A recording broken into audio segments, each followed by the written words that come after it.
Israel के ताबड़तोड़ हमलों के बाद घुटनों पर आया हमास।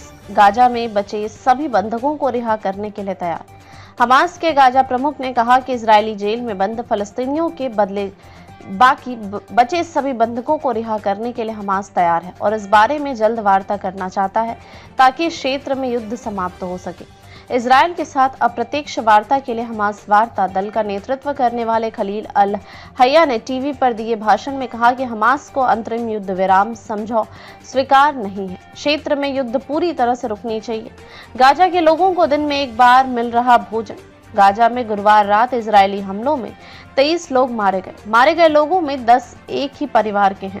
इस बीच संयुक्त राष्ट्र ने गाजा में खाद्य सामग्री, पेयजल और दवाओं की किल्लत से खतरनाक स्थिति की आशंका जताई है। इजरायल ने 18 महीने से युद्धग्रस्त फलस्तीनी क्षेत्र में 6 हफ्तों से आवश्यक वस्तुओं की आपूर्ति रोक रखी है। इसके चलते गाजा की ज्यादातर आबादी को 24 घंटे में एक ही बार भोजन मिल रहा है। बंधकों की रिहाई के लिए हमास पर दबाव बनाने के लिए इजरायल युद्ध विराम खत्म कर मार्च से ही गाजा में भीषण हमले कर रहा है।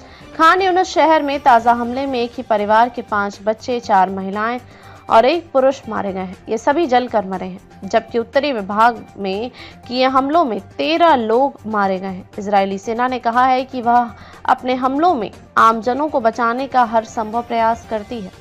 आमजनों की मौत के लिए हमास जिम्मेदार है, जो आबादी के बीच से इजरायली सेना पर हमले करता है या फिर उसने अपने ठिकाने आमजनों के बीच बनाए हुए हैं। ऐसे में जब हमास लड़ाकों पर कार्रवाई होती है तो आम फलस्तीनी भी उसके शिकार हो जाते हैं। इस बीच लेबनान ने इजरायल पर रॉकेट हमला करने वाले लड़ाकों के एक समूह को लेबनानी सेना ने गिरफ्तार किया है। इन लोगों ने मार्च में इजरायल पर हमला किया था, जिससे दोनों देशों में तनाव बढ़ गया था। रूसी नागरिकों को रिहाई के लिए हमास को पुतिन का धन्यवाद। हमास द्वारा फरवरी में रिहा किए 3 रूसी नागरिकों ने बुधवार को मॉस्को में राष्ट्रपति व्लादिमीर पुतिन से मुलाकात की। पुतिन ने रूसी नागरिकों की रिहाई के लिए हमास को धन्यवाद दिया है। ये रूसी नागरिक अक्टूबर 2023 में हमास के इजरायली शहरों पर हमले के दौरान अगवा किए गए थे। ये सभी तभी से हमास की कैद में थे। रिहा होने वाले अलेक्जेंडर ट्रूफानोव और उनके परिवार के 2 सदस्य